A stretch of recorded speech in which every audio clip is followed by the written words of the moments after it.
students, welcome to lesson 3 of this week.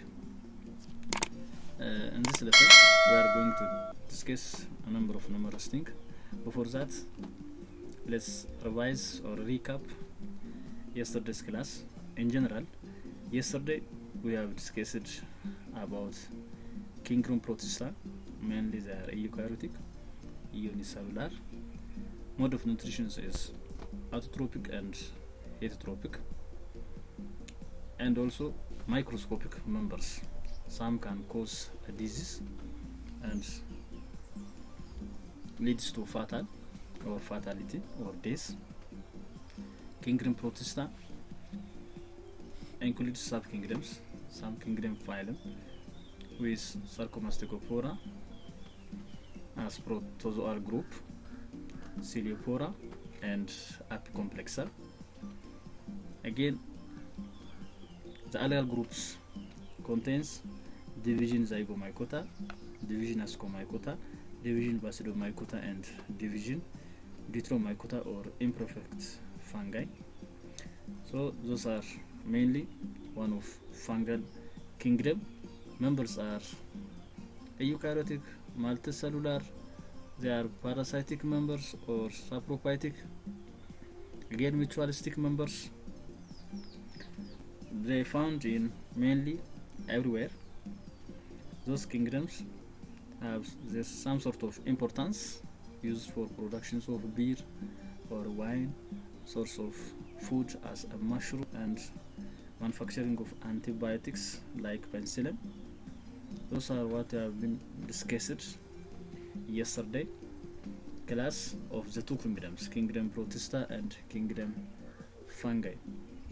In today's lesson, we are going to discuss the fourth kingdom, kingdom plantae. From kingdom plantae, there are divisions. We cannot say that for plant kingdom phylum. We can say that division. Phylum is only for animals. So phylum, then class, etc. Those are classification hierarchy. So when it comes to kingdom plants, division Bryophyta and division Pteridophyta are the two divisions. Only in this lesson we are going to discuss. There are objectives. At the end of this section, you are expected to describe the kingdom plantae and explain its major divisions. 2. Give examples of Bryophytes and Pteridophytes, or Bryophyta and Pteridophyta. Let's start the lesson. Kingdom plantae. This kingdom includes a great variety of organisms or living things, which range from a tiny mosses to giant trees, from small mosses to large trees. This kingdom includes, and about 300,000 were plant species, but 80% of these are flowering plants. Only 20% is non-flowering plant or seed-bearing plant.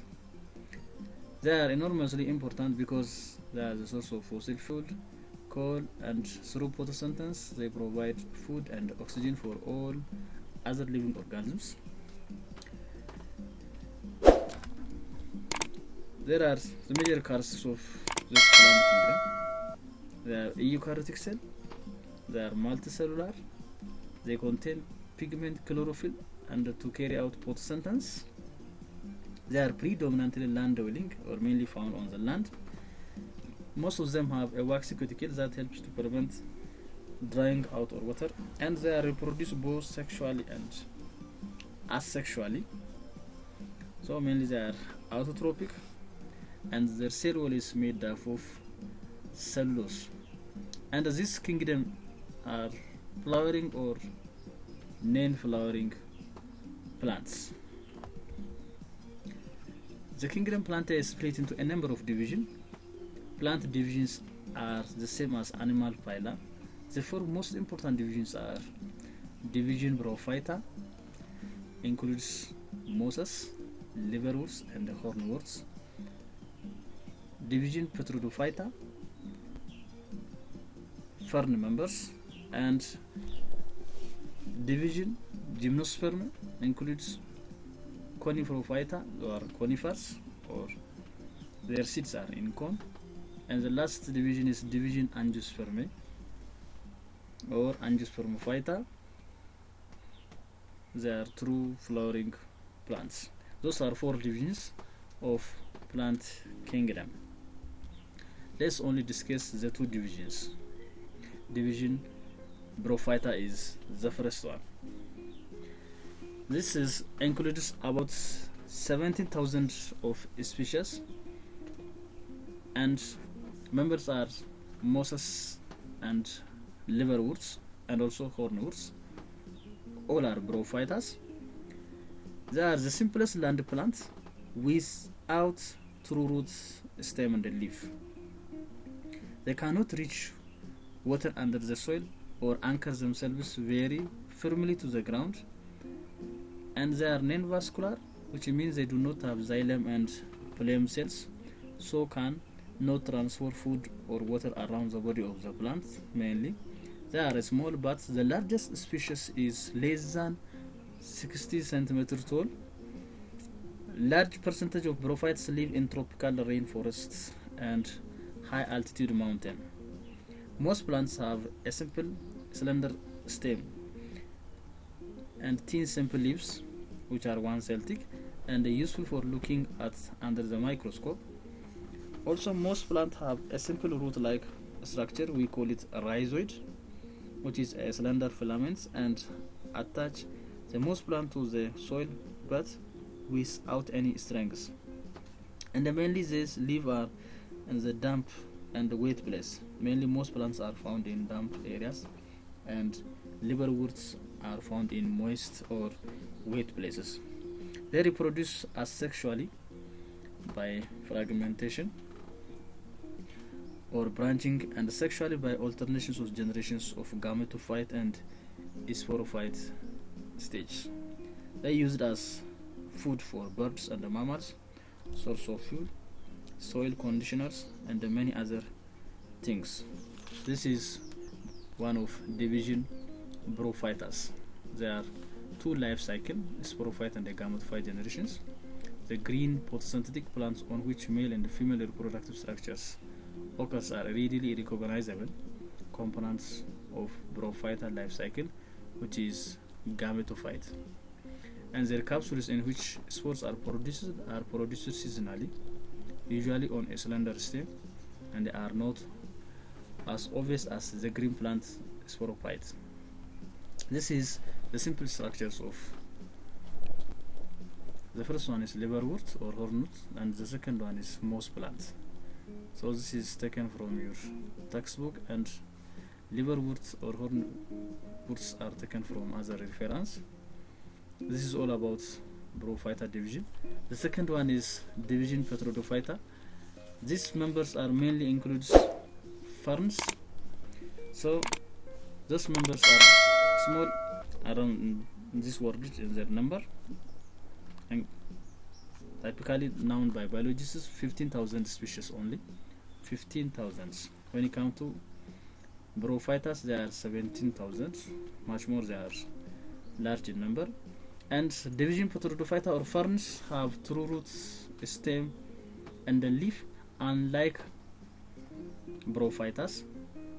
They do have underground stems that grow horizontally just below the surface of soil, which is called rhizomes. Rhizome is underground stem of fern plant, and rhizoid is the root of most plants. Again, they are seedless vascular plants. Their leaves are named as fronds. They do have fronds, and they also multiply vegetatively by creeping underground stems, so-called rhizome. They have a protallus stage and have spore-producing bodies on their underside of fronds or leaves. Typical ferns have large, usually compound leaves or fronds, a stem that is underground rhizome, and roots that grow abundantly from the rhizome. Ferns are widely distributed in temperate and tropical regions, and since most cannot withstand drought or bright sunlight, They are usually restricted to moist shaded habitats such as forest floors and narrow valley. Mainly, they reproduce by alternations of generation, Sporophytes, rhizome and fronds gametophytes with prothallus.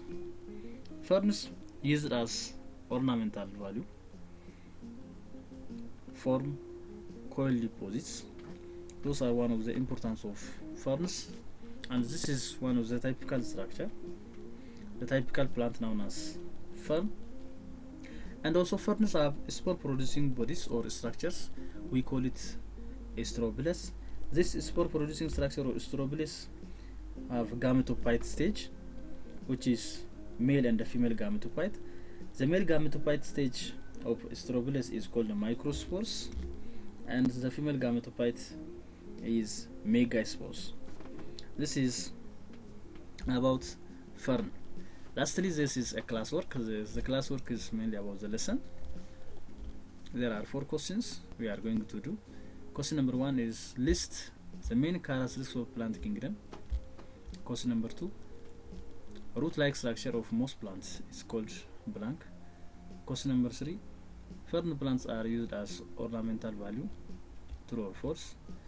And question number 4, the leaves of fern plants is known as blank. Dear students, please pause the video and do this classwork. Students, how was the question? I think it is good, or you look great. Let's do one by one. Question number 1, list the main characteristics of plant kingdom. All plants are autotrophic, eukaryotic, multicellular, photosynthetic, reproduce sexually and asexually, contain waxy cuticle, and flowering or non-flowering. Those are the main characteristics of plant kingdom, and also includes they do have true roots, stem, and the leaves. Question number 2, a root-like structure of most plants is called rhizoid. Question number 3, fern plants are used as ornamental value. It is true. The leaves of fern plants is known as fronds. This is all about the classwork correction. Let's revise today's lesson. Generally, today we learned about kingdom plant, division, Bryophytes and Pteridophytes, including their structure, includes their habitats, reproduction, and importance. In general, the general characteristics of plants, they are eukaryotic and multicellular. They have a cell wall rich in cellulose and other polysaccharides. They contain chloroplasts with chlorophyll and are also photosynthetic. They have a life cycle which shows alternations of generations. Alternation of generation is a life cycle that involves an asexual spore producing stage, sporophyte generation, alternating with a sexual gamete producing stage, gametophyte generation. The gametophyte stage produces both male and female gametes. The gametes fertilize and the embryo develops and flows into a mature plant known as sporophyte plant. The sporophyte plant in turn produces spores. Spores then divide to form gametophyte plant, thus continues the cycle.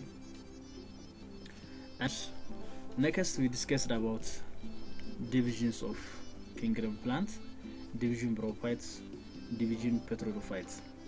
Division Bryophytes, they do not have true roots, stem, and a leaf. Root is rhizoid. Mosses live in a dense colonies. Liverworts have flattened body with liver-shaped lobes, and their mode of habitats is moist or damp place. And the reproduction is asexually by fragmentation or branching, and sexually by alternation of generations of gametophyte and sporophyte stage. And their importance is food for birds and mammals, and used as a source of fuel, and also they are beneficial as soil conditioners.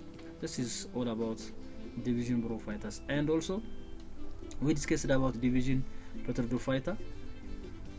They are seedless vascular plants. Their leaves are fronds and underground stem called rhizome.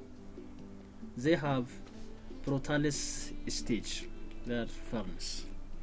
Most are terrestrial, moist tropics and temperate areas. They found their mode of habitat. And also reproduction is totally alternations of generation, sporophyte, rhizome and fronds or gametophyte prothallus. And their importance is some are weeds, ornamental, and form coal deposits. This is all about kingdom plant division Bryophytes, so-called moss and liverwort, and the division Pteridophytes, ferns. Dear students, this is one of the last tasks of this lesson. Homework. You will do the question for the next lesson. Question number 1. The male and the female strobilus of fern plants are blank and blank respectively. Question number 2. The underground stem of fern plants is blank. And question number 3. Plants that lacks true roots, stem, leaf, and vascular bulbs are blank. Question number 4. What is the difference between gametophyte and sporophyte generations? This is 4 questions we are obligable to do for the next lesson, and a copy. And when the class resumes, you start valuing. I want to start value or taking a mark, so do one by one. Be serious. Until we meet next time, goodbye.